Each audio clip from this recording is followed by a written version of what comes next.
Hey, welcome to another episode of the Black Guy Who Tips podcast. I'm your host, Rod, joined as always by my co-host, Karen. And we are live on a Tuesday, wrapping up our week. No Wednesday show, going to the Hornets game if everything goes right. Yay, Hornets! The official weapon of the show is the folding chair, and the unofficial sport, bullet ball. A bullet ball extreme. And yeah, it's just gonna be a regular episode. You know how we do. I don't have any banter today. Karen, do you have any? No? All right, so no banter. Just gonna get right into just some show stuff, I guess. Let me play some transitionary music so we know how to, get this going.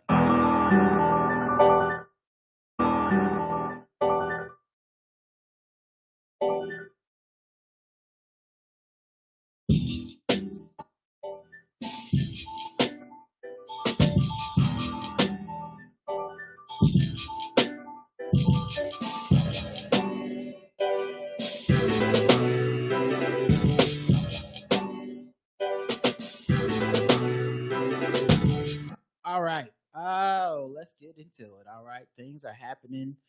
We got news, of course. Let's see. Where do we want to start? Let's start with this. Somebody that tried to crash into the White House gates.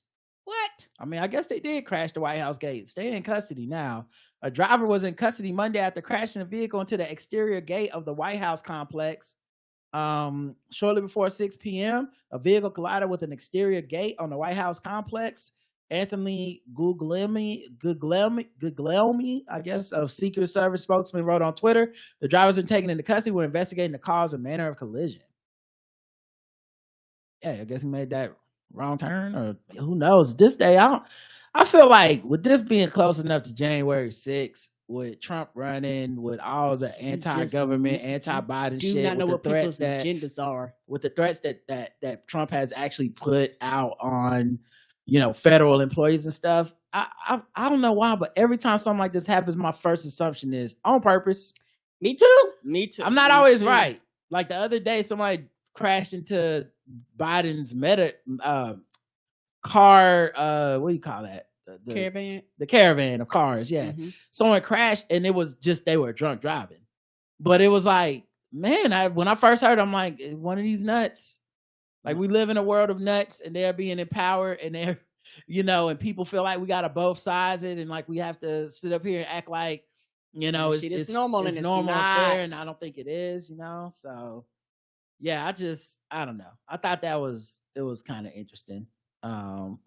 Kevin Hart's ex-wife is now supposedly touring with Katt Williams. She's gonna go on tour.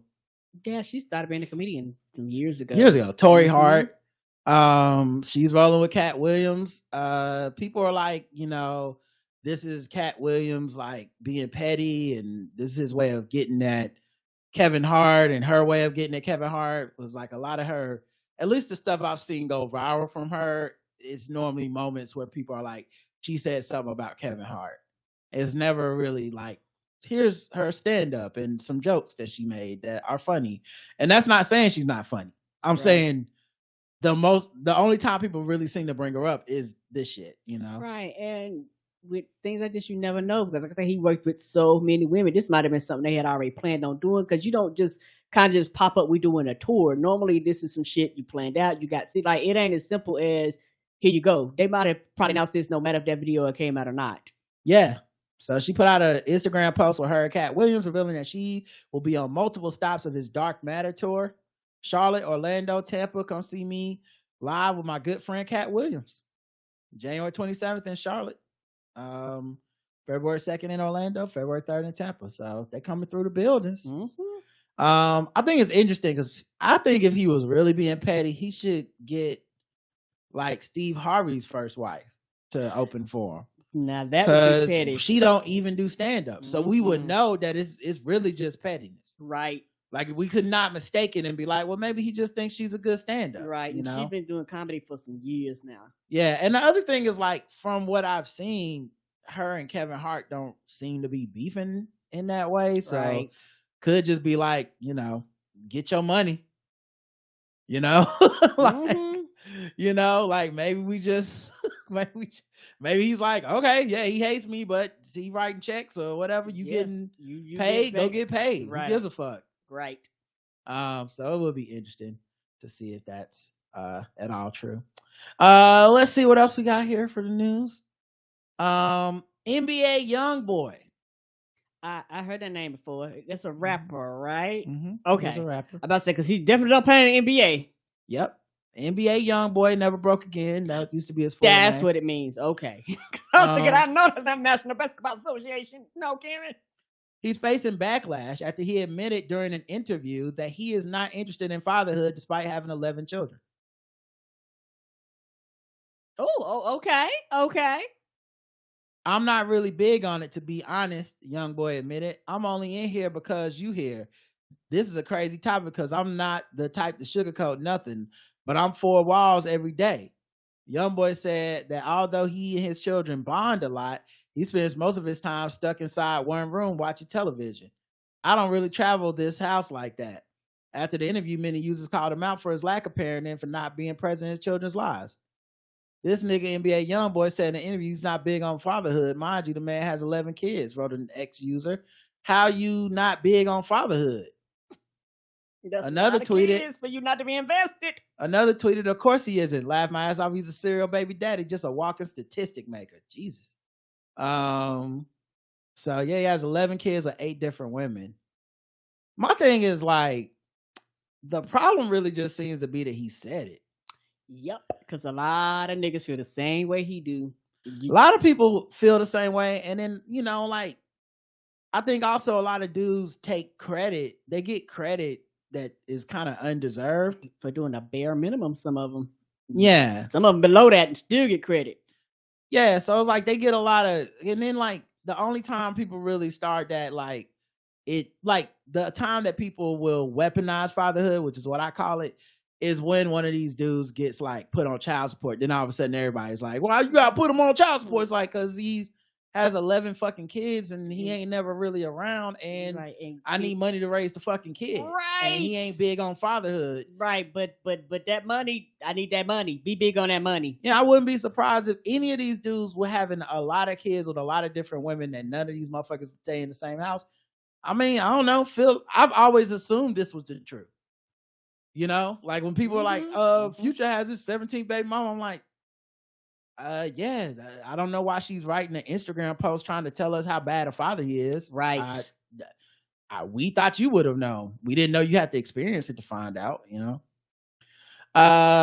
This was interesting. Remember that panel from the plane that fell into the backyard of a teacher? Yes. We've been covering this the past few days. Yes. Well, also some other stuff got sucked out of the plane when that panel fell off the plane.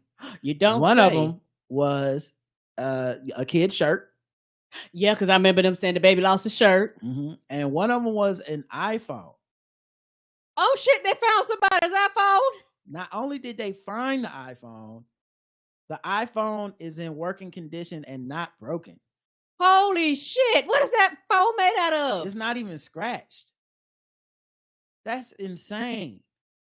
They found it on the side of the road. Wow. Yep. Oh, when they was doing investigation around the rubbish. Still in airplane mode with half a battery, opened the baggage claim. When I called it in, Zoe at NTSB said it was the second phone to be found. No door yet, but we found the door. So wow, the second phone.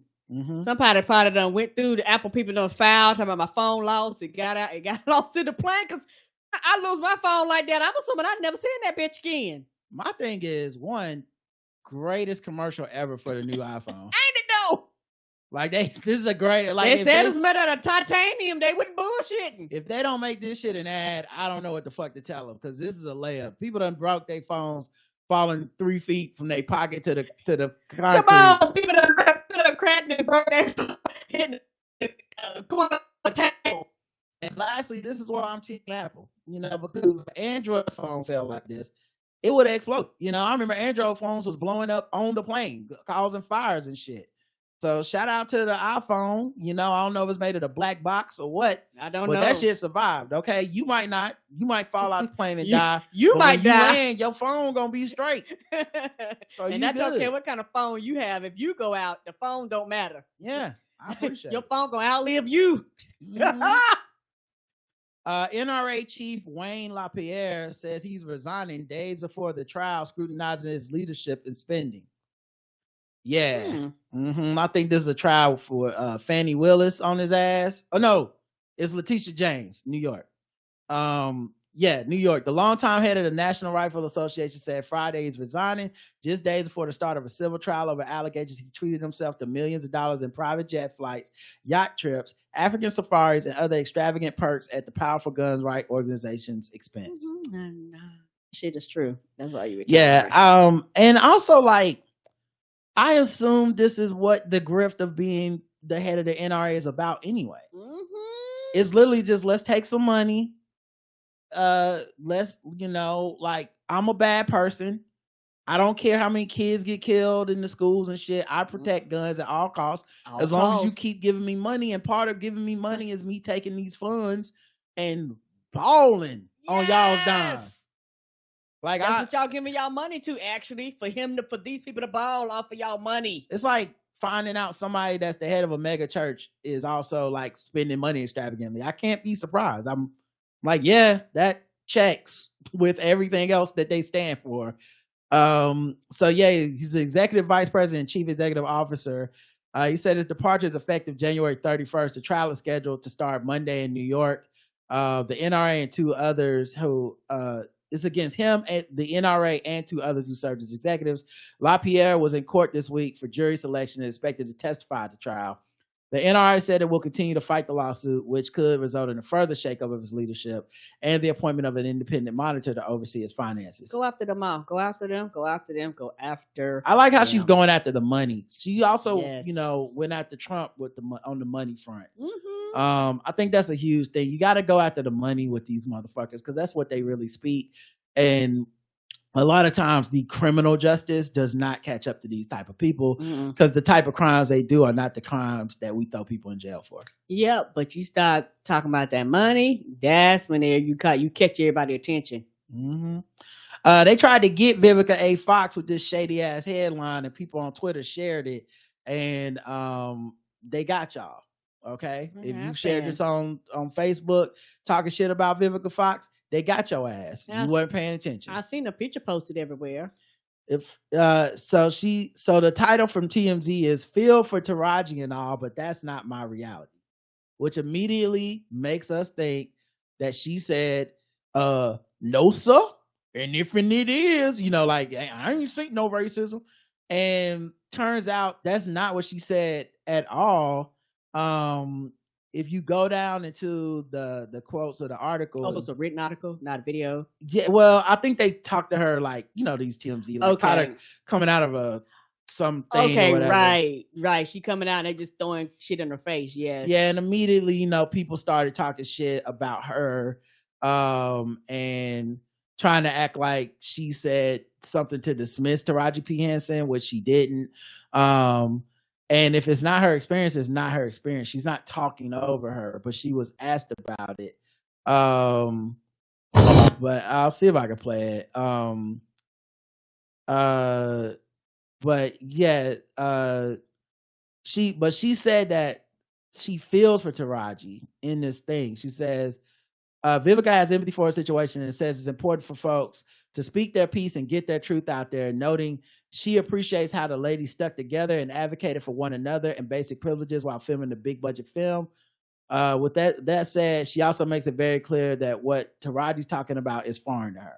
And both can be true. Yeah, like I think they pitted this against, like, here's two black women fighting or whatever, and it doesn't seem like that's what happened, but they put it in the headline to make it seem that way. And I think that's kind of fucked up. Yep. You know, like, and this, and even bait clicking trauma and drama and all that type of stuff. They also asked Lakeith Stanfield about it, and of course, you know, he had her back. But the point being, they were like, "But when we asked, did he think it would affect their career?" He kind of dodged the question. I'm like, because it's not up to him. No, it's not. Why don't you wait by the fucking airport? Well, go wait by the private jets and ask one of these studio heads. Ask one of these producers. Ask the casting agents. Those are the people that decide this shit. It won't be affected whether Lakeith believes that shit or not. But yeah, I thought that was kind of whack. They definitely tried to throw her in the trash over that shit, but whatever. Shaka Khan. What about her? She explains why she's retiring from touring. Okay. Oh, yeah, she's been touring for a very long time. In a recent interview with Rolling Stone, the 70-year-old vocalist shared that she has no intentions on embarking on another tour for the rest of her career. Although the music icon clarified that she currently has no plans to retire from live performances, she expressed a desire to step away from the tour bus lifestyle. I can see 70. I can see that shit being exhausting. Some people, that's all they have, I got this rich ass life. I've got great grandchildren. I want to get to know better, so I will not do another tour. I'll do dates, but it won't look like a tour. They'll be far enough apart that I can have time to sleep in between. Come on through. Yes. She added, riding on a bus, pissing in a little bathroom, waking up in the morning and you're 5 hours from your hotel where you can take a proper bath, a shower, and go to bed like a normal human being, and then you got a gig that night. Even though Khan is stepping back from touring, she also spoke about potentially retiring from performing altogether in the future. Well, I might do that 3 or 4 times like other bitches do, she said jokingly. Oh no, the shade. I love her. I love her to this day. I know they say she's a diva and she can be diva. I don't care. I just like her. She seemed like she's real. I don't know her from. She was like, I won't be doing that bullshit. I don't know her nor her, but every time I see a quote from her, I'm like, she don't give a fuck. Her and Aretha, I love both of them. Yeah.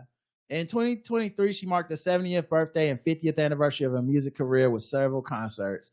She also plans to extend the celebration into next year, commencing the 2024 with a performance in Los Angeles, January 27th, followed by headlining various festivals around the UK during the next summer. So yeah, shout out. I love that with this rich ass lifestyle. Yeah, and being able to pick and choose and shit. Mm-hmm. And you go to something, and like she said, you can take time out. She was like, I grinded before because I fucking have to. I don't have to do that no more. She was like, why the fuck I want to piss in a bus bathroom? Right. I'm for rich. What? For who? I love it. I love that energy. I love how she kept that energy. I thought this story was interesting. South Shore robberies faked to achieve immigration status, feds say. What? So Boston, at least 8 fake armed robberies, including 4 on the South Shore, were orchestrated to help victims improve their immigration status, federal prosecutors say. How, Sway? According to court documents, phony robberies were staged at Richdale Food Shops in Hingham on March 22nd, Michael's Wine and Spirits in Weymouth on June 6th, Yogi's Liquors in Marshfield on June 9th, and Jimmy's Market and Liquors in Randolph September 11th. They love the liquor stores, apparently. Others were staged in Pennsylvania, Kentucky, and Tennessee. Rambhai Patel, 36, and Balwinder Singh, 39, both of New York City, are charged with conspiracy to commit visa fraud. So there's this little known part of the law that if you're here as an immigrant, and you would like to get citizenship, or one of the loopholes in the law is if you are a victim of a violent crime, which any crime involving a gun typically is considered violent, whether they shoot you or not. Okay. It allows you to apply for a U visa, which is available to victims of certain crimes who have suffered abuse and who have helped law enforcement. So you cooperate with the law enforcement. You say, I want to apply for this visa. Now you're on the path to getting citizenship. Okay, without waiting like everybody else. Yeah, or just being told no. Many people are rejected. No. In the course of the alleged staged robberies, the robber would threaten store clerks or owners with an apparent firearm before taking cash from the register and fleeing. While the interaction was captured on store surveillance video, the clerks or owners would then wait 5 or more minutes until the robber had escaped before calling police. Versus calling immediately like you normally would if you were actually robbed. So I'm sure they're going to be in trouble too, because they were getting charged with a crime and your immigrant status. Like, hopefully, best case scenario, you get probably sent home as opposed to go to prison. Yeah, and also it's one of the things with now it's federal because you did this shit in multiple states. Yeah, I mean the people that conspired. Yeah, those dudes are they're going to jail. Mm-hmm. But that is also so interesting that, you know, that tells you a lot about, you know, our system that people are like, yo, I guess I gotta say I got robbed violently, right? So I can fucking get some citizenship, cause this work visa shit ain't working. Apparently not. It's also wild because it's like, I bet they kept the money. You know, you keep the cash too. Oh, they never find. They ain't gonna never find that money. Yeah, that money is gone and spent. I wonder how they do they pay the fake robber and then you take the money out the cash register so you get that money, and then, you know, like, how does that shit work? But wow, and I wonder how many times it worked, because we know those 4 times, but I mean, I doubt this is the only person to ever do this. Can't be. It also explains why, like, so many immigrants work in convenience stores and shit and gas stations, because it's like, I'm looking at it like, man, when I worked those type of jobs, I was scared to get robbed. They like, yes, lottery ticket, baby, here I go. I have a higher probability of getting robbed working here. All these guns, they hoping to get robbed. Right. They're like, let them in, but they got ski masks on. Let them in. Yeah, got them balaclavas on. Them balaclavas. Why do you keep trying? Why do you attempt it? Why not just go with ski mask? Why do I attempt? You know you're not gonna get it right. I'm never gonna get it right. What is going on? But yeah, I do. I bet they see, like, I wonder if they racially profile and they be disappointed when the black people don't rob them and shit. Oh, you a good one. Oh, here come 3 black dudes. I know it's time. Let me put on my song. I'm living in America. Ha! Go ahead, do it. Y'all. Oh, you just want 5 on pump 10? Yeah, that's it. I like that song. That was in the Rocky movie. Wait, you just want a lottery ticket and some Swisher Sweets? You sure you don't? I mean, I got a lot of cash tonight. You know, I haven't even put anything in the safe to deposit in the safe yet. I just got cash. This is all the cash for the day. I'm good. And you know what? In fact, let me just put everything on the card so we don't have to do no cash transactions. Oops, I left the register open, left the drawer open. Y'all sure y'all don't want to do nothing?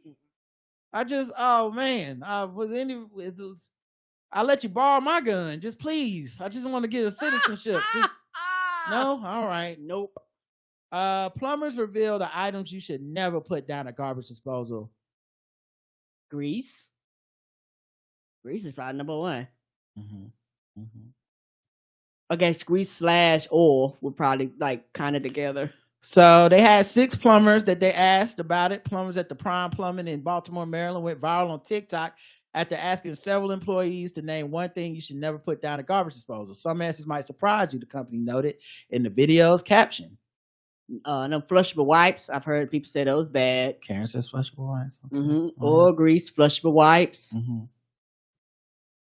Mm-hmm. I don't know what else. And all right, well, I do have the video. Okay, so I was just taking a crack at some of them. Yeah, you just trying to get them? Yes. I'm not knocking you. What is one thing you should never put down your garbage disposal? Anything. Chicken bones. Rice, eggshells, probably eggshells. Everything. Wow, so chicken bones, rice, and eggshells. I would not have thought of rice. Chicken bones I would have got not to do, but rice, I would have lost that. What does rice do? I guess rice get caught up in shit. I don't know. This is just what they say. What do eggshells do? I thought the disposal normally eat them up. Me too. I don't know. I don't put my eggshells down there though. Okay. But I throw mine away. Me too, but I would assume they would eat them up. I don't know. Oops. Damn, it opened up a new screen. I just wanted to. And one of them say everything. Don't put nothing down there. A couple of them said everything. I'm scared. It's like, unless it's water. Yeah, that's such a weird thing. Oh, it's making me do some type of. Okay, here we go.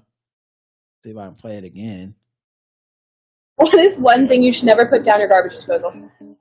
Anything. Chicken bones. Rice, eggshells, probably eggshells. Everything. Rice, anything starchy. Anything starchy. Food. Wow, okay. Rice, anything starchy, food. What the fuck is it for? Coming down your pipes. I'm assuming that's no. He said down the garbage disposal. That was the question, not just pipes. Yeah. What the fuck is it for then? Right. You might as well just throw everything in the trash. Yeah. Like, what is its purpose if it don't eat the food up? Ain't that the whole purpose of a garbage disposal? Karen, I thought so. So yeah, the issue is not with the garbage disposal itself, but the plumbing it's attached to. If you use it as a trash can, you might end up backing up your pipes. Fats, oil, grease, starchy foods, eggshells, shellfish, coffee grounds, and vegetable peels can all clog plumbing. Whereas fruit pits, vegetable scraps, corn cobs, cooked meat, small bones, leftovers, and ice were all given a stamp of approval. Why would you need to put ice down your garbage disposal though? But I people do it probably to clean the blades, like the ice probably okay. Clean the. I'm just assuming clean the blades. Yeah. I did not think of that. Fruit pits, like I would have missed some of these. I'll just tell y'all right now. There's a lot of shit I just throw in the trash can. Yeah, corn cobs in the fucking garbage disposal, my guy. You don't throw that in the trash. All right. Let's see. New Jersey's controversial bear hunt returns. Bear hunt. Mm-hmm. What is we hunting bears? Now, that's already over. But the controversial bear hunt returns following the Superior Court judge's ruling. The archery segment of the hunt will run from October 9th to the 14th. So y'all ain't really bear hunting. All this shit is controlled. Because if y'all were really bear hunting, wouldn't we hear about Bear 5, Human 0? What? No, it's a hunt, not a fight. It's not bear fights, it's bear hunting. Yeah, y'all hunting bears, but it's actually controlled. Like y'all ain't actually going out there. Isn't all hunting controlled, Karen? I mean, it's not like you don't fight the deer. Just whatever all of it's controlled. Okay. If you go fishing, you don't hit the fish. The fish don't have a chance to get his lick back. No, because it's fish. But bears can actually fight back. Right, but they hunting them. They're not fighting the bears. This isn't Tekken. Oh, okay. Because in my mind, I'm like, well, y'all hunting the bears. What you doing? The bears turn around, but like, I'm a goddamn bear. I'll fuck you up. Staunch opponents like animal rights activist and former state Senator Ray Lesniak are still fighting in court, saying the hunt is unnecessary and inhumane. We're killing bears when there's no reason to do that. There are half the number of bears in the fish game. Council says there have been. It's a matter of elbow room by the department's calculations. New Jersey is the most densely populated state. In some areas, we have the highest bear density in the country. And when you have a high human density, you're in a situation where you have a lot of human-bear interactions. They want hunters to take about 20% of the black bear population. They say that 20% is enough to cut down on the negative bear-human encounters. So you want to have bears just walking up on people, fucking them up? I guess that's what they're worried about. Last year's hunt was only half the season. Golden says even that made a difference. This year, we saw a slight reduction in incidents following the hunt. And when it was closed, we saw an increase in bear-human incidents.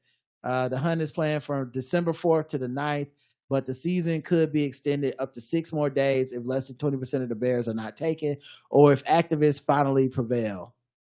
And my thing for the activists, like, I understand you protest, but what do you do when people still getting fucked up by bears? Like, I guess consequences to these bears out here going, hey, boo boo, and fucking people up. Like, I don't know what they do. I mean, it feels like a thing where, you know, I would need to know the numbers, and they did not give us the numbers. Right.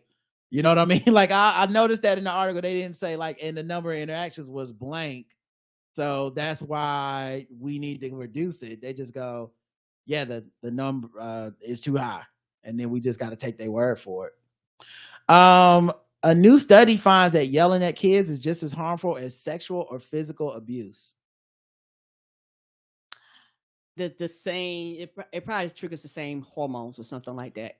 A study done by UK charity Words Matter wants to recognize childhood verbal abuse as a form of maltreatment.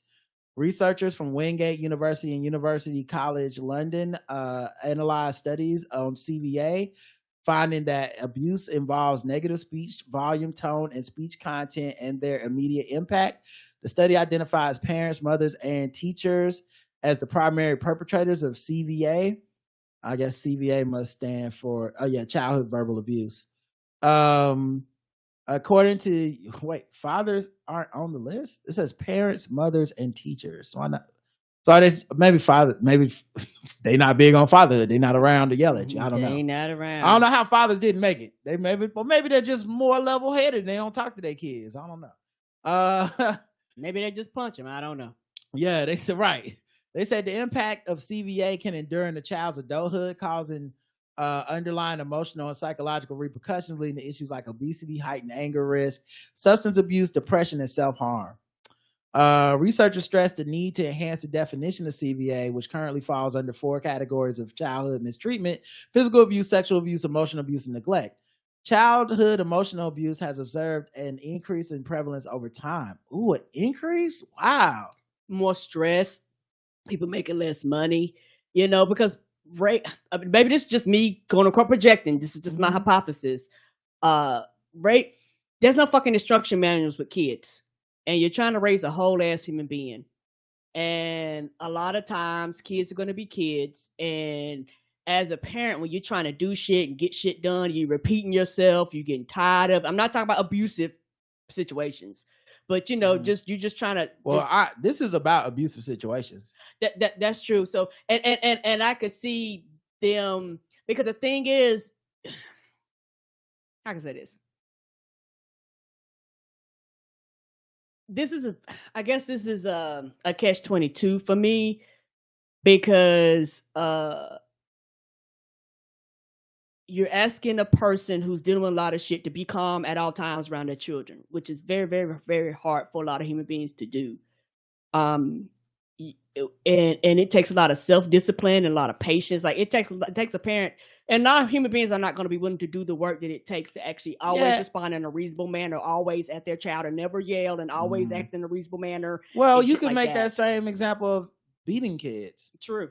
And hitting kids. I mean, that's, all I'm saying is this. I am surprised that it's going up.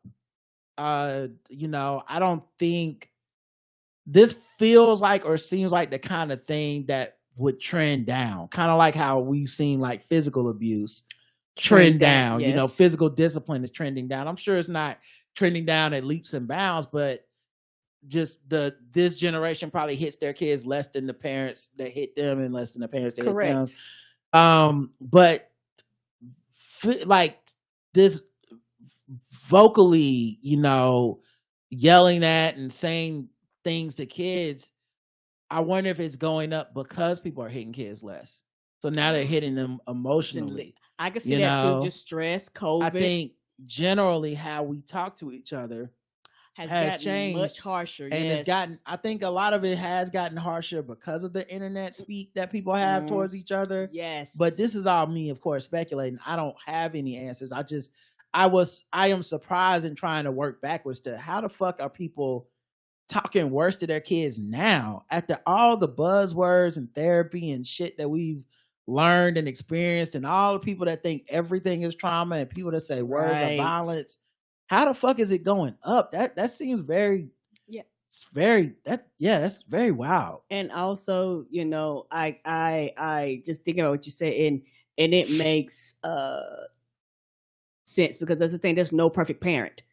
So, and no parent's going to be quote unquote perfect all the time to their children all the time and have the infinite amount of patience. It takes a lot to be a parent. Interacting with a whole ass human being who's trying to figure the world out themselves.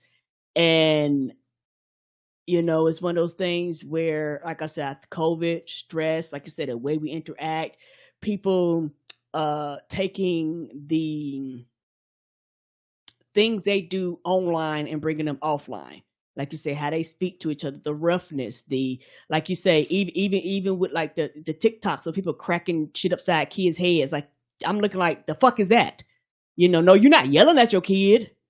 You're not quote unquote beating your kid. But I'm like, in my mind, I'm like, that's still but not they might cool. be yelling at their kid. I mean, I'm talking about on the video.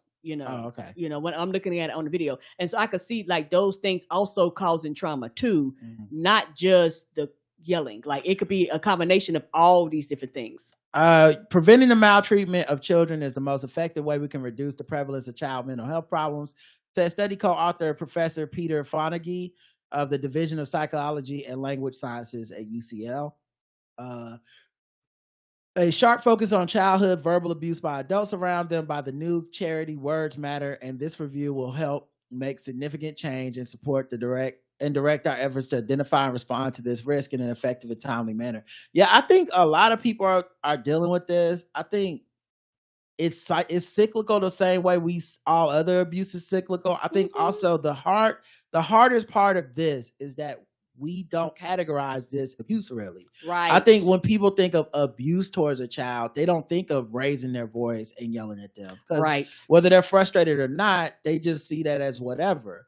But how many adults have we met where you're like, where is this coming from? Mm-hmm. What has triggered you? Right. What, a lot of these people are raised in households with yelling and belittling and that kind of stuff, whether the parents are frustrated or not. Right. The kids, that sticks with them, and then it affects them as they get older. I think recognizing this as a potential as a maltreatment for behavior or whatever, I think it helps because that's the starting point to even say, like, maybe find a different way to communicate with your child when you're upset.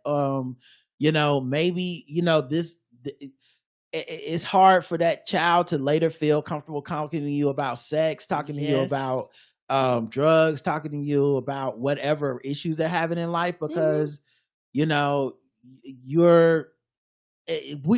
are discovering more and more how much we are affected by the things that we have normalized in the past. So I think it's a good starting step, but to hear that it can be as harmful as sexual or physical abuse, I hope people are hearing that. Yes. And not just dismissing it as like, well, sometimes you gotta yell at your kid. It's kids can be frustrated. It's like, because if someone said that about sexual or physical abuse, we'd be like, I don't care how frustrated you are, you don't do any of that shit to your kid.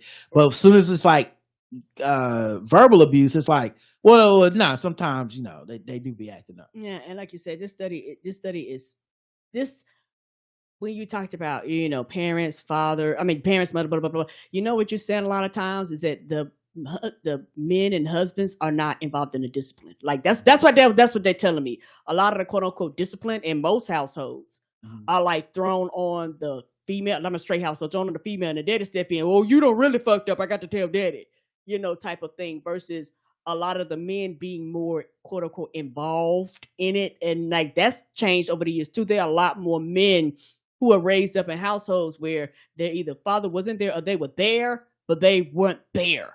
Like they weren't emotionally there and giving their sons the things that they needed from him. He was present, but he really wasn't present at the same time. And so you have a lot of children that are scared and afraid of their fathers and things like that. And so, it's amazing when you said, it's like, yeah, fathers are a part of children's lives too. But for some reason, like this article is saying, like, quote unquote, the mothers do the bulk of the yelling. And, I think that has to do, why? Because the way we look at discipline, the way we view these things. And like if something happened, what the first thing somebody say, well, mama. Nobody ever says where the father at, like where the daddy. It's normally where the mother, because a lot of times they look at the mother as comforters, as the one that's supposed to take care of these things. I just find it interesting. They said parents, which we go father and mom. Then they said mother, and then they said, whatever the other one was. Like that was an interesting way of phrasing it. And yeah, maybe you've explained why they chose that language, but it didn't sound like because they were saying fathers are so much better at talking to the kids. So, and also maybe it's just me. When they say parents, they might be parents / guardians. Yeah, of course. Right. I assume so. So it's not always the quote. And I think that's why they may have did mothers as I'm assuming as a separate thing. They didn't explain in the study or the article, so I don't know. Okay. But I mean, we both speculating as to why. We're both guessing. And also it's one of those things where it kind of makes me look and makes me think about my childhood and how these things have impacted me, and how sometimes I respond in different ways. Like I said, as an adult and as you go through therapy, as you begin to work things out, you'll understand why you shrink yourself or why certain things make you angry and make you upset, because as a child, until you get to a certain age, you think everything's your fault, regardless if it's your fault or not. Your parents could be going through something, but in your mind, whatever it is, it's your fault, because children internalize things like, until they get to a certain age where they realize it's a little bit bigger, a little bit deeper than that. And yeah, there's things that I do and I say even to today that I'm aware of, but at the same time, I've learned over the years how not to respond to those things and not to let those things respond to me. Like, even it was just me. Even when I hear men talk harshly to their spouses or significant others, I have a very negative response to that, because I'm like, bitch, who you think you're talking to? They're like, oh, he not talking to me, but it's one of those things where in my mind, I'm like, she can hear you. She got 2 functioning ears. She's not deaf. In the same way we feel like about spousal abuse, we should feel the same way about children. Yeah, I just think people talk to each other very harshly in general. I don't think their kids are exempt from it. I'm surprised the number is going up, but also I think part of the reason that it's that way is because people don't consider it to be abusive. Right. And the fine line for people with abuse is this idea of like, I wish you were never born, that kind of shit, the stuff you see in a commercial. But I think even just yelling at your kid can have effects on them, and we are in denial about that shit. Yes, and that's why I talked about before, because there are things, and I might respond different ways based off of that. Like, I don't respond well to it. I don't. Yeah, you're very much personalizing this about what's going on with you, that this is becoming such a personal topic, because it's not like a general thing. You're like, this happened to me. I would not take this if I hear somebody. Yeah, I'm asking what's because to me, I'm like, we kind of explained it and touched everything on the topic, but it seemed like it's more you just keep going back to because they don't talk to me like that.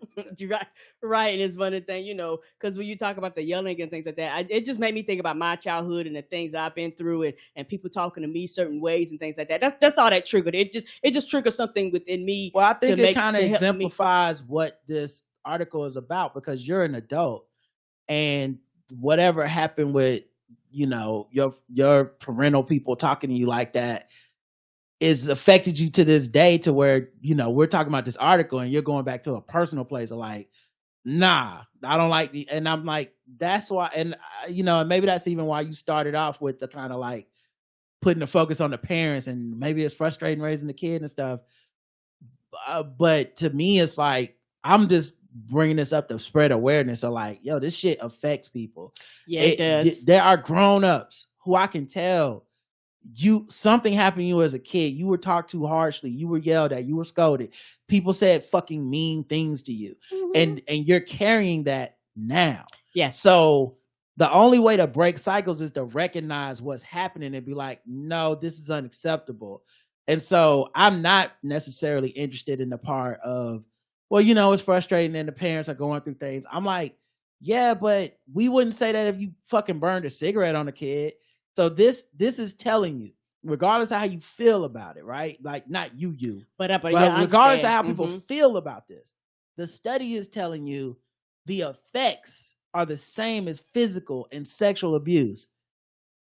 That part needs to be understood. And then you look at how you're going to go forward addressing your child and children or future children. But we have to accept this first part first, because I've seen how people talk to their kids. Yeah, as facts. We've been kids. Yes. We've had friends like this. We see grown-up adults who clearly have never gotten over this in the way they interact and talk to other people. So that's what I think, about with this article, because I just think if we accept the premise, maybe we can get some change. That's true. And also, I tried my best to have a lot of patience and understanding, particularly with children when they're growing and they're developing, they internalize things. And, as being a child myself, and sometimes they emphasize on yelling, but they also need to emphasize on just words, like just words in general, because sometimes somebody can cut you and not raise their voice. Like the yelling, they kind of emphasizes it. But, it's been times in my life when people just say things and it cut just as deep. They might as well have yelled at me, even though they didn't. Yeah. So I don't know. I know people say don't be soft or whatever. Your kid gonna be soft, but I'm like, I don't know, man. Not everything need to be fucking hard in the house. I think that excuse is kind of got to stop at some point, because you're just becoming the first person to be harsh to your child instead of, really trying to, help these kids in the world. But let's move on. That kind of got a little longer. Let me put this article back. All right. Let's move into another segment. Let's see. I know we said we weren't going to do long, so see, what segment do I feel like doing? We can talk about real quick. You know what? It's been a while. Why don't we do some white people news? How about that? White people news. Exciting to the barbecue. We might be problematic. Really hard on the fragile pieces. White people do. All right, white people news. Let's see what these white folk talking about. Lisa Bonet files for divorce from Jason Momoa 2 years after announcing breakup. Yeah, I remember they announced that a while ago. That's what I did they get back together? Because everything just stopped. Yeah, that's how bad Aquaman 2 was. Oh no. She had to wait for that. She was like, if it's good, maybe we could work it out. But then Aquaman 2 came out. She saw it. She said, nope. Think you're going to have to find another man. I feel bad for whoever the third guy is that has to follow Lenny Kravitz and Jason Momoa, but I'm sure the list is long. Yeah. Yes, it is. I'm sure, what's his name? Trayvon Rhodes or somebody. Somebody will be up in there. Somebody will come through and be like, I'll figure it out. Okay. She's never had a shortage of beautiful men that want to be part of the collective. But yeah, filing for divorce, man. She's 56, he's 44. They share 2 kids together, Lola 16 and Nicole Wolf 15. She asked for joint custody and no spousal support for either side. So there you go. She's back out here on these streets, I guess. Mm-hmm. Here's a person that says, I want to be the first person to try Elon Musk's brain chip so I can be a hybrid human. Yeah, you gonna malfunction. Yeah, he can't get Twitter to work right. He don't pay his bills. I saw today that Don Lemon is gonna do a new talk show on Twitter, and I'm like, I hope you get paid up front. You better get paid up front. Like, I have no faith that man gonna ever write a check that don't bounce. Y'all wild to me, but that's y'all. But this is her. Playboy model Kayla Caden has begged to be the first person to receive Elon Musk's brain chip because she wants to be a hybrid human. She likened Musk's pioneering product to getting Botox for the brain. Well, sounds like you already got Botox for the brain if you fucking think this man gets to play around in your skull. Right. Have you not seen his other raps? Have you? Fuck around and fuck your brain up. Like, literally fuck your brain up. They gonna do a recall on your brain like it's a Tesla and shit? Hold on, you gotta get some new firmware. Just hold on now. What they gonna do? Connect you to the Wi-Fi? Right. For the up boot? You gonna have to control out delete for you fucking go navigating shit. Shut down. No, thank you. Oh my God. She's no stranger to controversial procedures, with her previously hitting headlines for undergoing a 24-hour instant boob job with saltwater injections. I don't know what that means at all. And now the 35-year-old star is now turning her eye to tech, likening Musk pioneering the product of getting Botox for the brain. It sounds like she's just gimmicky. Like, I'm gonna do whatever I can to keep my name out there because I really don't have no talent. My talent is doing the shit that everybody's gonna talk about. And it's giving us a lot of reasons to look at pictures of her, which I think is the point of this article. She got her OnlyFans, like she promoting something. I'm sure she got a bunch of stuff. Like here's her in a Brazzers bra, which Brazzers is a porn company, so maybe she's done like hardcore pornography. Yes, she's like, you know, the kind of porn star JL Van would know, but I'm not familiar with her work. Me either. She's from Nevada, Las Vegas in the U.S. She hopes the implant will make her more efficient as well as lessen chances of getting degenerative diseases such as Alzheimer's. That's not how that shit works.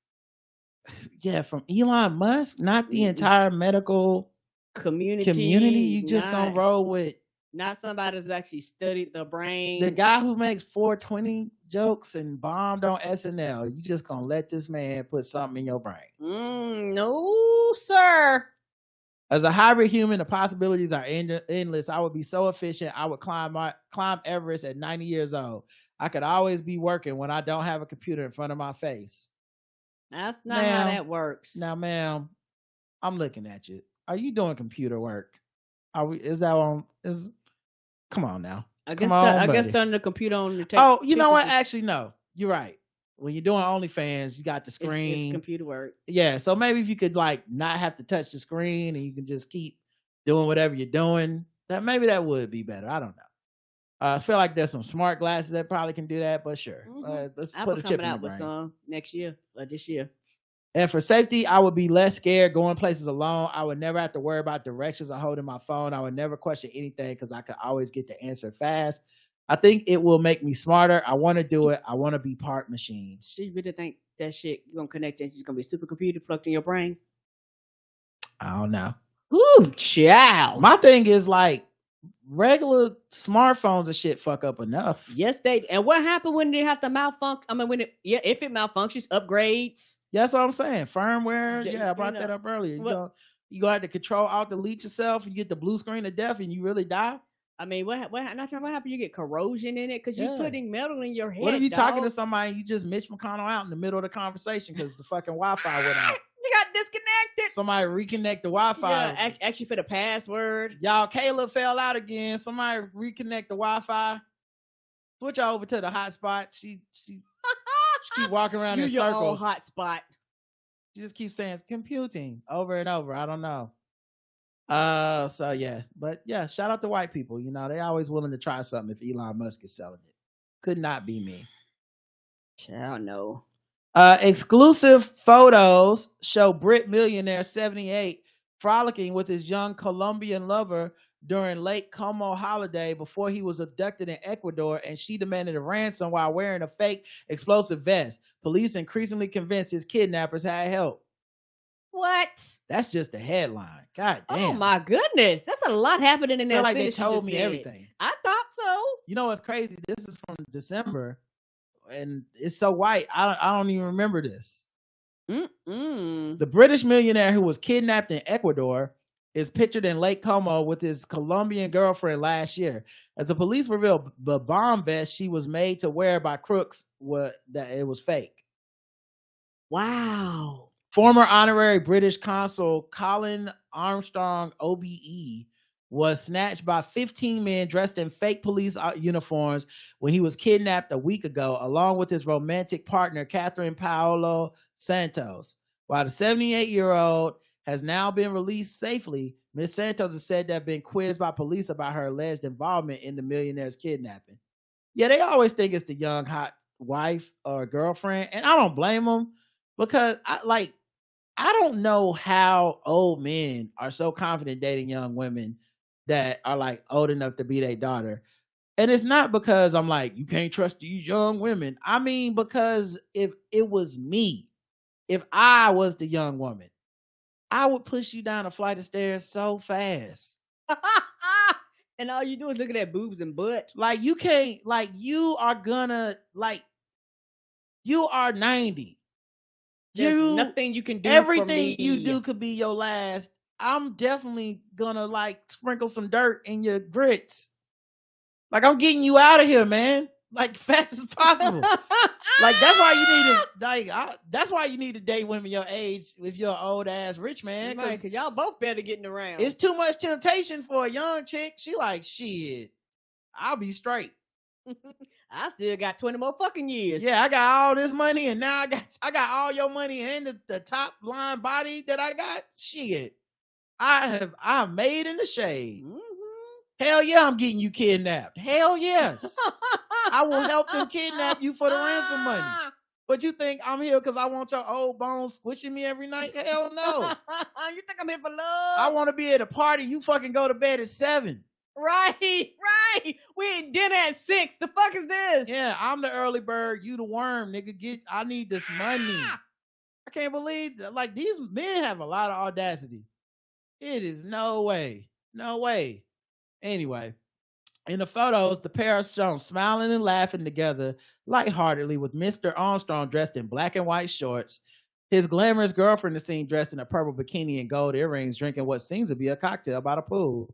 The duo are seen taking it in turns to take photos with each other before drying off with matching blue towels and holding hands as they walk.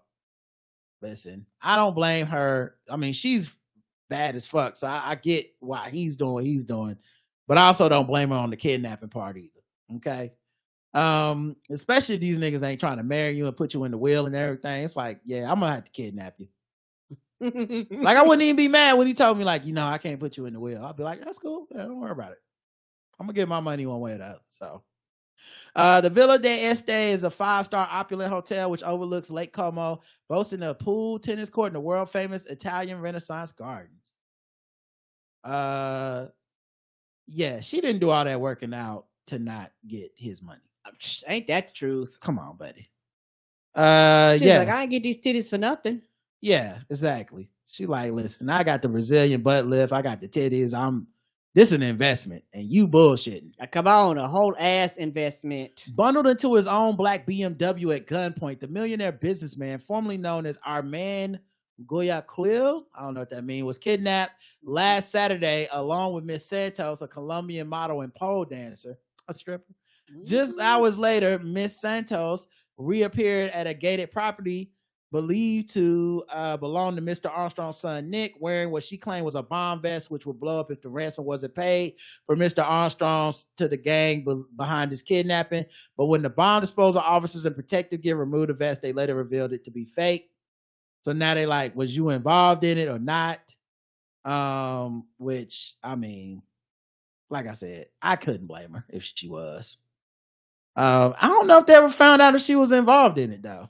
It don't say in the article. It don't say in the article. I never finish up the story. If you gonna tell the story, newspaper, tell the whole story. Well, they were telling it when it was happening. This is an old article. Okay, it's white people news. Old article. I'm with you. So I don't know if it's been any updates in the story. Yeah, so I don't know if how much of this is real or not. With like if they found out, what was up with her. Let me see if I can Google an update. Right? I mean, I need to know now. Right? I'm invested now. Yeah. I mean, shit. Did Miss Santos kidnap? What is his name? Billionaire. Colin Armstrong. Okay, Colin Armstrong. Yeah, the people want to know. I'm the people. Yeah, they don't. They just keep saying the mystery. Oh shit! I guess they still investigating. You know what this is, y'all? This man is 78. He might be up out of here. He done find him some sunshine. He done found him a good cheeked up Colombian woman that will give him that thing. I think even if they told him, like, she behind the kidnap, he's like, I don't want to press no charges. I could see him doing that. I know. They're like, Daddy, please. I know. I don't even know what to tell you, player. I'm gonna die soon, and y'all can't do the things she can't do. This is exactly how I want to go out. I don't care if you got 15 dudes to kidnap me, son. You'll understand one day you make it to 78. Okay, this is the best it's gonna go. This the best it's gonna be. Okay, they just mean I need to just increase her weekly allowance. I fucked up. I hope she don't take it personal. It's my fault. But yeah, what a wild ass story. All right, let's see what else we got here. Well, there's a story where like they had the Golden Globes, I think, or something, and so Joe Coy he's a comedian, and he was the person that did the hosting.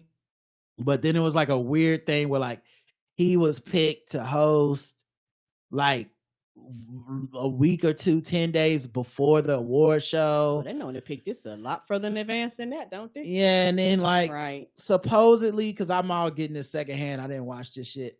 But it's white people news, so we don't care about facts. But supposedly he threw his writers under the bus because he was kind of bombing, and he didn't do enough self-deprecation stuff about how, like, who am I? Why am I here? Kind of stuff you need to do, because if you're gonna pick on a room full of uptight rich people, you kind of have to shit on yourself first, or make some references to yourself. You have to, and then whatever. And then so he kind of bombed. 'Cause that's part of the gig. There was a joke he told about Taylor Swift that I didn't think was a bad joke at all, but it went viral because Taylor's face basically was like not amused at this shit. So Are they ever amused at any of the jokes? I guess sometimes they kind of play along, but I think a lot of that is mostly you having I think when they play along, a large part of that is if you get the right comedian. Yes. So like if it's like a name that you recognize as like a funny comedian, and then they happen to say like, a joke about you, it's like, yeah, well, that's Chris Rock saying that joke about me. That's right. I can see what you're saying. Yeah, I understand. He's not big enough. Yeah, for a lot of people, Joe Coy is not a household name. So it's not like, well, he's such a big deal. If Eddie Murphy hosted and said the same joke, Taylor Swift would laugh. But I guess this is a clip.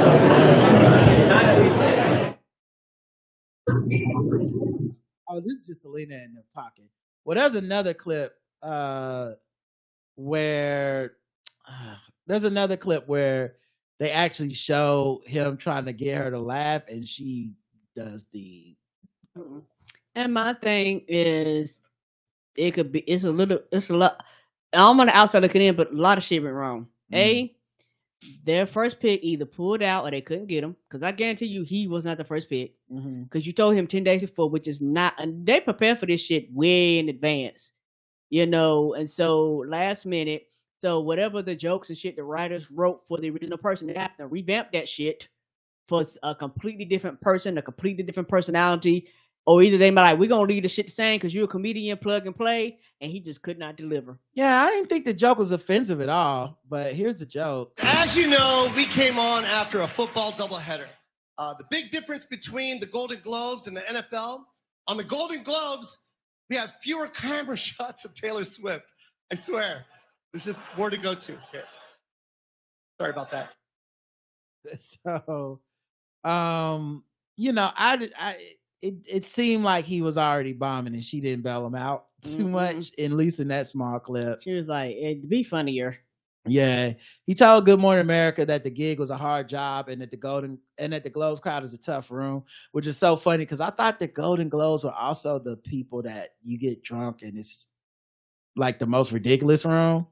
Like I said, he just was not the host for that room. Like, yeah, and it probably was a tough room for him. Like you say, not prepared. Like, what did he think? And I don't know. Like, a lot of unpreparedness happened.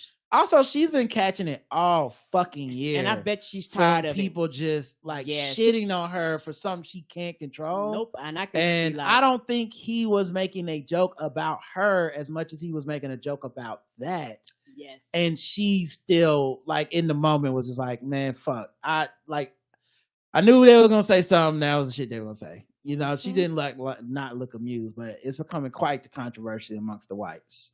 Yeah, and those Swifties don't be playing. Yeah, I actually thought the best take on this came from Michael Che on his Instagram.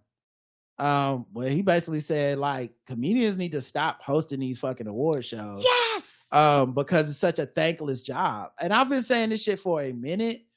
Even when they go out and get people like a Ricky Gervais who coincidentally won best stand-up special of the year, which okay. But even when they go out and get these comedians, if you think about when Gervais has hosted, Seth, the dude from Family Guy, Seth MacFarlane, even Jimmy Kimmel, it always is like the social media people at home are waiting to be offended, and that's kind of who the crowd is now. Yes. They don't like any of the fucking jokes unless the people that are telling the jokes have already passed a certain amount of test, which is like, okay, we're not gonna be mad if it's like a black woman hosted. Like if it's Regina, not Regina King, Regina Hall. If it's her, then they're like, we love her already. If it's Tracy Ellis Ross, we love her already. Also, you know, as mean as social media is, they like being offended more than they like being mean. So like while they'll be mean and say mean things on social media about these celebrities all night, when the host says something mean about them, it's like they act like what the fuck are you even doing here? But Che brought up also like this is these actors' Super Bowl. Yes. And so they nervous. Yeah, they're getting a trophy tonight. Be hit with jokes. Yeah, I think the funniest thing he said was like it's like going to the NBA Finals Game 7 and trying to tell jokes at halftime to LeBron James. It's like they're not in the mood for jokes. They're uptight. They think they want to laugh. They think they want to be roasted. They don't. Social media makes it thankless because we used to at least reward the comedians for. We'd be like, oh man, that was hilarious when Chris Rock is at the MTV Awards and he roasted all the celebrities in the front row. That shit was infamous at the time. Now, if that same thing happened, we're like, why are you even talking to them? Yeah, so yeah, Not Trying Funny, just get rid of them. Like, Not Trying Funny is one of those things where they're like, what are we going to fill our time with? They're actors. You can do a lot of dance numbers and shit. Like, you don't have to do this. Well, so you say that, but honestly, I don't want the comedians not to do it because that's a lot of jobs. That's true. There's a bunch of writers that write for award shows. I think people need to just get the fuck over themselves. I think it's that simple. Like, even if it's all fake, we know it's all fake. Right. The real issue with these hosts at these award shows is that we, the audience at home, are jealous and envious of these celebrities. I can see that. And at the same time, with stand culture, we're very protective about the celebrities we do like. But the general thing is the way you get over the pompousness of a bunch of rich people who are famous and look better than all of us, sitting in a room, self-congratulating themselves and saying like how awesome we were and how good I was at this job, was the silliness. It was, you get a little too drunk, someone gives a speech that goes on too long. It was the presenters make jokes about themselves. It was the comedian that hosted, they make jokes about the stars in the audience, and it's like it has the effect of a roast.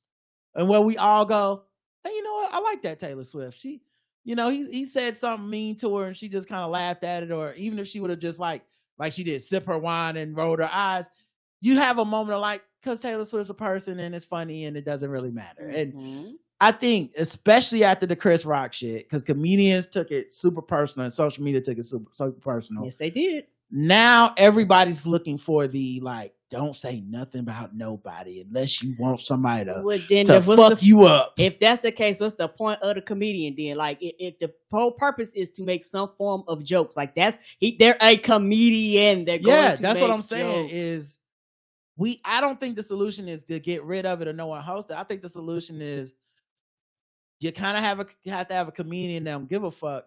True. But you also kind of need to tell these niggas to loosen the fuck up. And I'm not just specifically aiming this at Taylor Swift, just the general tenor of, I was offended that Jimmy Kimmel made jokes about there being too many sex scenes in Oppenheimer. I'm like, what are you doing? That's the point of him being there. That's the point. Then if that is the case, then just do what y'all did when you didn't have hosts. And y'all and you didn't have writers and there was a strike. Then just have a robot get the shit out. Like it's very, people don't respect comedy already. And I think it kind of gets my goat to see like a comedian treated like a piece of shit. Now look, if he bombed, fine. But they did the same thing with my man that did Rothaniel. He hosted an award show, Mm-hmm. and he actually had a really great joke about the hotel and Whitney Houston dying in that hotel. It was actually a really fucking Gerard Carmichael. It was actually a really fucking good joke. You know, and obviously as if you like his style and all that shit. I know a lot of people don't like his style, but that joke to me was solid. And it was people on Twitter like, how dare this nigga bring up Whitney Houston, you piece of shit. You know, this is why I never liked you, coon sellout nigga. And it's like, oh, what is this? This is, y'all aren't here for jokes. Well, just, if that's the case, treat it like the fucking video game awards and just had a host read the names of who won and everybody go to fuck home. Right. Like part of this is and jokes. Actually, nobody wants that. That's like if they give them what the fuck they want, they would go, this shit is boring and why are we here? Yeah, now it's, you know, like I said, it's an interesting thing to me, but it's white people news because, you know, I don't watch these shows. All right, y'all, let's get into some guess the race and then we'll wrap this thing up because that's, you know, that's all the white people I can stand to talk about today. Okay, we get it, y'all white. All right.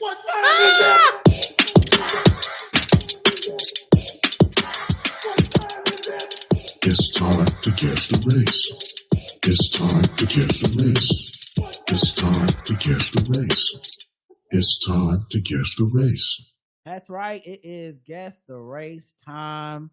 Time to guess the race. You know how this goes, everybody. Okay. We read articles. I read articles from all around the globe. Karen guesses the race of the people involved. Of course, the chat room plays along and everyone's racist.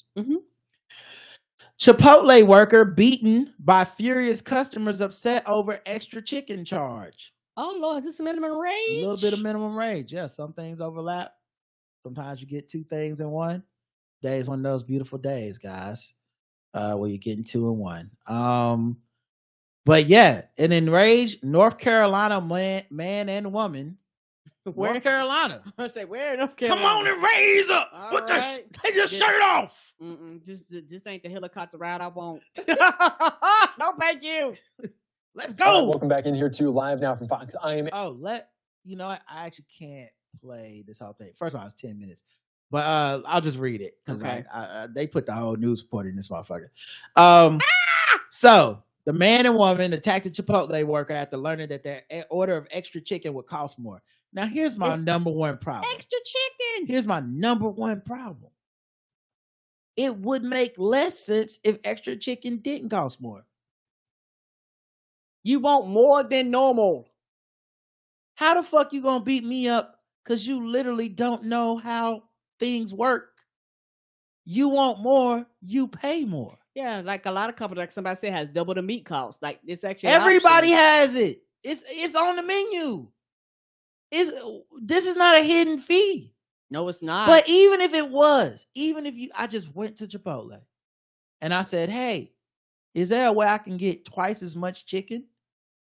I would expect to pay more money because that makes sense. Yes, you're getting more than average consumer. Yes, you're going to pay for the difference. You literally don't know how prices work. Just like guap. Jamel Williams, 36, and Kayla Pyle, 34, reportedly placed an order inside South Carolina Chipotle December 10th, but when a 20-year-old worker there said Pyle's request for extra protein would cost more, a heated argument kicked off.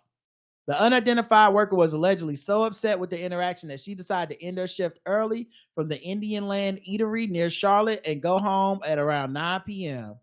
It is unclear what was said between the arguing parties as the worker headed from the door. On one side of the dining room, Williams, as 6'3" tall and 300 pounds, is much bigger than the worker, entered the other side and approached the victim. He pushed her to the floor and began hitting her, pulling her hair, and jerking her around. God damn. Powell then joined in and struck the victim, so his woman friend helped. Video footage posted online shows the attack unfolding with the Chipotle worker falling to the ground, curling up to protect herself. Customers can be heard yelling at the attackers to stop. At one point, a suspect identified as Williams, who was wearing red pants, can be seen launching a massive uppercut at the worker. The police were called to the scene, but Williams and Powell had fled the scene in the Dodge Charger by the time the officers arrived. I don't know what was said between Powell and the victim, but the victim was leaving for home and was chased down from behind by Williams and attacked in the dining room of the restaurant. The assault was completely unjustified, said the sheriff. Hope the victim has recovered from her injuries. They were able to identify them with the help of the Charlotte Mecklenburg Police Department. Witnesses got a description of the Dodge Charger and the tag number. Store video and video taken by witnesses were also obtained. Arrest warrants charging them for assault and battery in the first degree and charging Powell with assault and battery in the second degree were issued on Wednesday. They said they encouraged them to turn themselves in. Karen, guess the race. What are their names again? Their names are Jamel Bernard Williams and Kayla Nicole Powell. Black. All right. Karen is going with black on this one. All right. Yeah. We get mad over extra chicken. Okay. She's using the chicken deductive seals. Okay.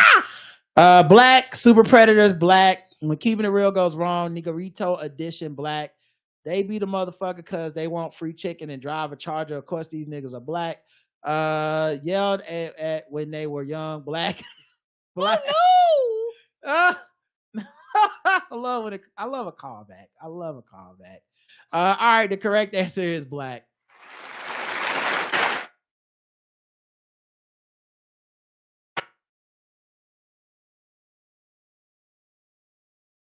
And that's them there. I don't know how big it is on my screen, but yeah, they're both black. Jump that worker inside of the restaurant from behind. Right. It's funny because their pictures look like they actually were taken as mug shots or something, but maybe they just already had them headshots somewhere. I don't know. But yeah, man, are y'all serious? Right, that was some goddamn chicken. It is never that serious. Babies raising babies. Child, that's that ride or die. Fuck that. Y'all know I'm not a ride or die bitch. I'm riding, drop me off at the next place so I can report your ass. Well, according to the way they made it sound, at least to me, it sounded more like the two women got into it. And then he came in and beat up the Chipotle worker. I see what you're saying. Like the women were going back and forth, right? Yeah, at least that's the way it sounded in the description. Because I thought he got it from behind. Okay, but it was two women that were fighting. Yeah. No, I mean they weren't fighting. It's not like they were arguing. The two women were arguing, so in that way fighting. Right. And then he went inside the restaurant, physically attacked the woman that worked there, and then his girlfriend jumped in too, because the police even said we don't know what was said between the worker and then the woman. They didn't say the dude. Okay, but then he came in, he got physical, right? Yeah. So it sounded like it was kind of on him, you know. But man,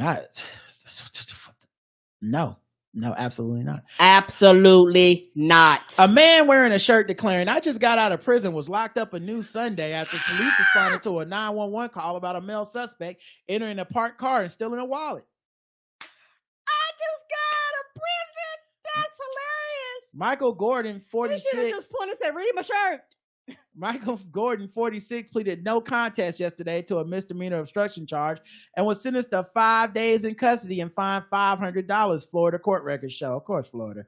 The criminal count against Gordon stemmed from his refusal to identify himself to deputies probing the reported auto break-in. A portable fingerprint scanner was used to identify Gordon, who told cops to call my lawyer.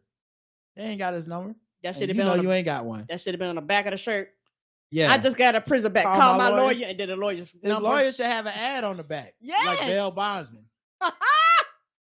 Like, call us. Just got out of prison? Yes. Planning to go back already? Call us. Call us. We got you.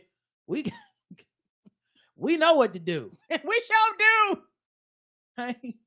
We deal with this all the time. Yeah, we know how y'all ass is. They was like, yeah, I'm calling you. Yeah, you got this from the back of Tyrone's shirt. I got you. Right. Yeah.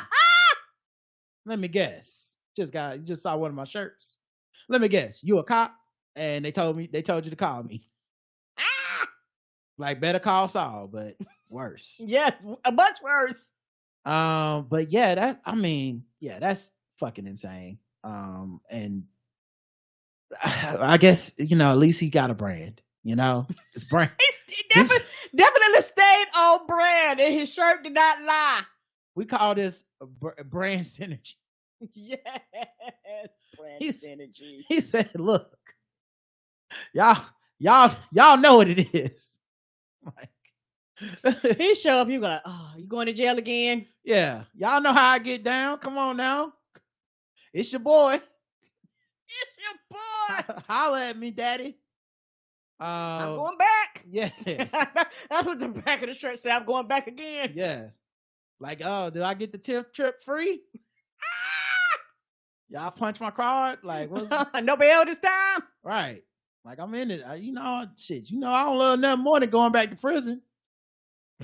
That's my shit. My shit. Going back to prison. I'm going back to prison. Say it with me. The cops are like, yep, that's what he do. All he do. That's his jam. But yeah, so then he's listed as a transient. He was convicted in late July of trespass after he unsuccessfully tried to enter a Dodge van parked in St. Petersburg lot. So this is his thing. Originally charged with attempted burglary or felony, he copped to a reduced misdemeanor count and was sentenced to 115 days in jail, which he had already spent behind bars following his late March arrest. But he just be in jail. Yeah, that's why he got a slogan. Yeah. I see. Yeah. I mean, because you got to think. He's either in or out, so he always going back. And you got to think, like, it's a certain type of person that says, like, I saw this shirt that said just got out of prison and I need to cop that. How many of us would have bought that? I would never. I have so many funny shirts. I would never buy one that had anything to do with me just got out of prison because I don't know. I don't feel comfortable. I don't feel safe. I would never buy that either. And I guarantee you the cops see that shirt and he's the only person in town with that shirt. Maybe he tried to do reverse psychology. He's like, they'll never think a person with a just got out of prison shirt want to go back to jail. Want to go back? They gonna let me go. So his rap sheet includes convictions for burglary, narcotics possession, trespass, theft, prowling, criminal mischief, and obstructing justice. Karen, guess the race. What's their name? His name is Michael Gordon. Michael Gordon. Not to be confused with Michael B. Gordon. Not just kidding. Not to be confused with Gordon Ramsay. Okay. Gordon from Sesame Street. White. Kara says white. Let's check the chat room, see what they believe. Self-snitching Florida man, white. Now he definitely needed to be yelled at as a kid, white. He wanted to go back to finish his degree, black, white. His next crime will involve making a jingle to go with his crime shirt, white, gotta be white. Most people said white. Karen said white. They all got it correct.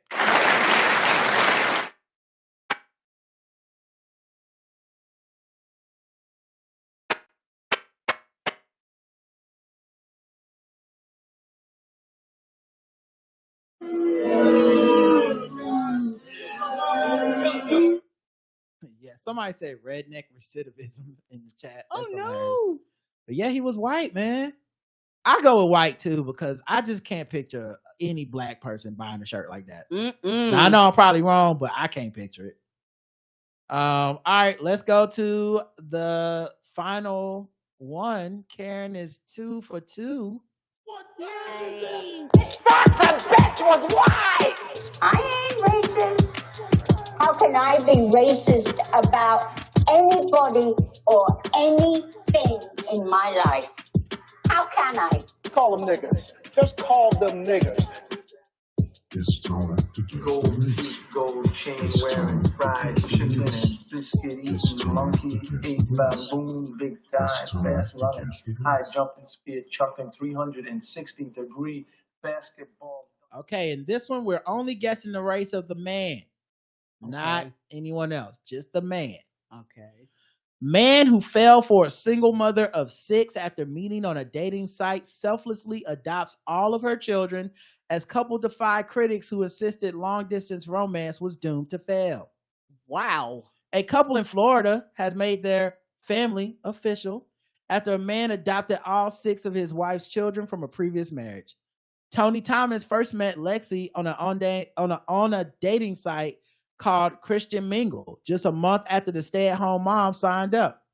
After talking online, Tony decided to fly out to see her in Kentucky, where she was living at the time with her sons Elijah, Isaiah, Ethan, Sheldon, Simeon, and Iridius, who is 7 years old. The couple fell madly in love and decided to tie the knot in 2018, despite the fact they admitted that many people thought the relationship would not work out. The odds weren't in our favor, Lexi wrote in a TikTok video. No one really believed it could work, but it did. Tony, who also had a 21-year-old daughter from a previous relationship, even decided to adopt Lexi's 6 boys, formalizing the adoption paperwork 4 years after their wedding. I was married previously to my boy's biological father, which unfortunately ended, but he's no longer in their life and hasn't seen them since they were younger. Lexi said her children adore Tony so much, they have all taken his surname. Tony is on all the kids' birth certificates as their father. One of the boys even changed his first, middle, and last name when he was adopted. The couple began planning for the entire family to live together in Florida after getting married. We put a contract in on a house and took all the steps for everyone to be there. We see us living in Florida as a blessing because initially there was no way for her to move or relocate, but we really felt like God was telling us we would live in Florida and we just had to have faith. Lexi was granted full custody of her children, moved them out to Florida as soon as the judge granted her permission. I booked last-minute flights for all the boys to see Tony, and because I was granted full custody of them, they never went back to Kentucky. The judge said that it has been one in 2 cases where she has ever permitted the biological parent to move to another state from the other biological parent. The happy couple gushed about how lucky they were to find each other and often post videos online about raising their blended family. I had prayed for all the great characteristics in a man that I see in Tony, Lexi said. I didn't pray for like super weird husband, but that's what I got, she joked. But then I got all these other things. The parents love their chaotic household and have gone on to welcome 2 more biological daughters of their own. Wow. I see us as a very blended family because there has never been a dynamic of his kids and my kids. We are all family. There is no separation. All right, Karen, guess the race of Tony Thomas. Tony Thomas. I'm going black. Karen's going with black. We're guessing the race of the man. Of the man for the father who stepped up. Tony found the perfect pog. Black. Wow. Black. He's a good man, Savannah. Black. Held him down like Eva Braun White. Wait. Eva Braun. Wait, Juwan, who you guessing?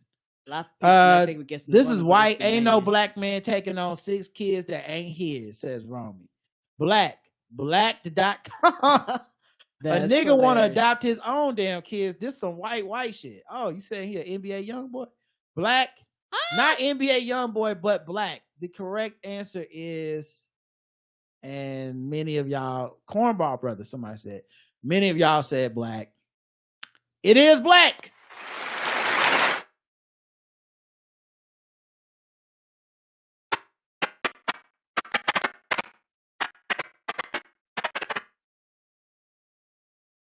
Part that the family is white. But also, you know, boo to y'all that said it was white.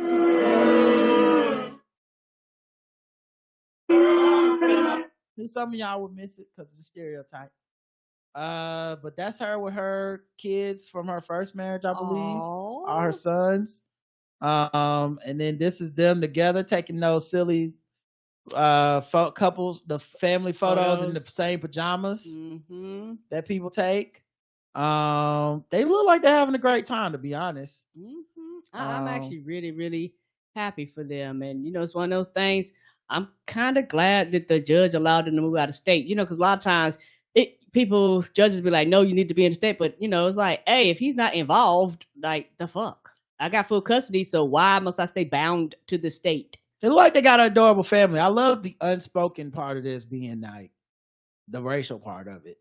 Like, it's definitely like this story is not gonna go viral if it's just a white family with a new white dad. They were like, they let this nigga adopt 6 kids. What the fuck? We got to cover this. This a headline.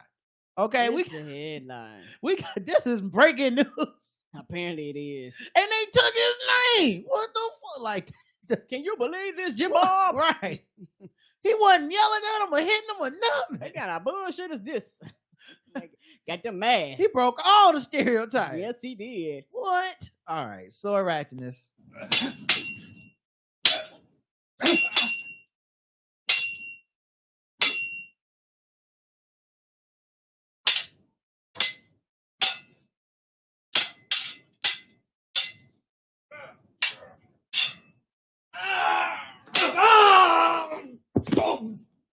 Somebody was saying the kids got wild names to be white. I agree. I was listening to all the kids' names. Yeah, I thought y'all were gonna miss it because of that, but some of those are biblical names.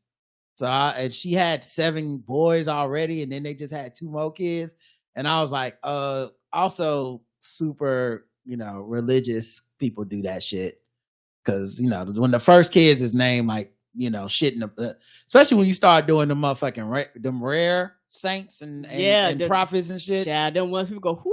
It's like, this meet my son Josiah. Like, okay, this is Lot, Lucas. Not Lot. You taking it way back. They're like, you got to go deep into the Bible to remember some of these names. Yeah, that's another reason I don't really believe when they say there's people that are Satanists, and it's mostly just political people that are atheists and they want to make a point. And you know why? Because we don't never see no kids that's like Beelzebub. Like, where are the Beelzebubs? Like, ain't nobody naming their kids that shit. Mm-mm. They don't really worship the devil. You never been like on the roll calling and like, Satan? Is Satan Jones here? Satan Jones, answer when I call you. Okay, but motherfuckers will name their kids, Jebediah and Jedediah and shit like that. They'll name them all that stuff. All right. Ezekiel. Yeah, they'll name them all that stuff. They don't name them after the demons. All right. A 42-year-old woman was arrested on a felony warrant Monday after detectives linked her home to burglary where 5 fire alarms were stolen. Firearms. Sorry. Okay, fire alarms. What is it? Yeah, I read that wrong. Wait a minute. What this got to do with the sword? I don't know. Did they cut the fire alarms with the swords? They stole a sword also. Oh, okay. Yeah, a Revolutionary War era sword. Also, about $100 in coins was missing. What was it? The Bloom? She's right. She was only 42. 100-year-old sword. What are you doing with a Revolutionary War sword in your house? I mean, did the rebels have it? The fuck is this? Right. Well, Revolutionary War, so that would have been America versus Britain. So I mean, I guess we all would have been quote unquote rebels, and we is in quotes, really. Right. The we in that is not us. Right. But yeah, they believe the burglary occurred a few days before the daughter's visit. After the report, detectives received information that the 42-year-old woman had shown someone the firearms she was trying to sell. Well, I think we got to open and shut case. I'm not Matlock over this motherfucker, but me either. I don't think we need to finish this. If this is an episode of Murder, She Wrote, I don't think I would even finish it. I'd be like, no, we can stop. We know who did it. We sure do. But yeah, her home is known to officers as she and other residents have a lengthy criminal history that includes several felony indictments and convictions. Most recently, another resident, a 24-year-old man, was arrested for allegedly stealing their neighbor's truck and shotgun. Oh shit! So these just some ne'er-do-well ass thieves. we if you ain't got to boat it down, it's rolling with us. Yeah, these are neighbors you don't want to live next to. They got Revolutionary War swords. They steal trucks and shotguns from their neighbors. You definitely don't want these neighbors. Yeah. So yeah, that's interesting. During the search, detectives recovered the Revolutionary War era sword that was missing from the house on Stanley Street. Oh, okay. I'm sorry, I misunderstood. So it sounds like they searched the warrant. No, it's just confusing. So the search warrant was on the woman's home who called the police. And then they found the stuff in her home. She was present at the time of the search. They had not been granted a warrant for her arrest. So I don't understand. They had a warrant to go through the house. She did not know anything about the firearms and alleged that someone else had gotten them from a dumpster. See, it sounds like at some point in this article, it switched to there's another woman whose house they looked into. Oh, okay. I'm sorry. I misunderstood from the beginning. So the 42-year-old woman is the suspect. She was arrested on a felony warrant Monday, and the detectives linked her home to a burglary. They were always looking at her. Where they found it, right? Yeah, my bad. Because I was like, wait, what the fuck? I thought she was the victim. What the fuck happened? But now I see she was always the suspect. She was always on the list. So there you go, guys. Don't steal Revolutionary War swords. And you're not gonna be able to just tell police like, I don't know how that got there. Nigga, it's the Revolutionary War sword. You didn't get this shit at Comic-Con. Come on. You got that. They looking like, nigga, that ain't make steel like this no more. Right. What the fuck you talking about? Right. George Washington's slave's teeth is on this. No, ma'am. All right, y'all. We'll talk to y'all. We'll talk to y'all later. Saturday for the feedback show. Yeah, tomorrow we seen the Hornets. Yeah, Balls D Sports is on Friday this week. Okay. And that's it. And look out for me on MC University Pod because I'll be talking about the first 3 episodes of Echo at some point this week. So until then, I love you. I love you too. Mwah. Bye, everybody.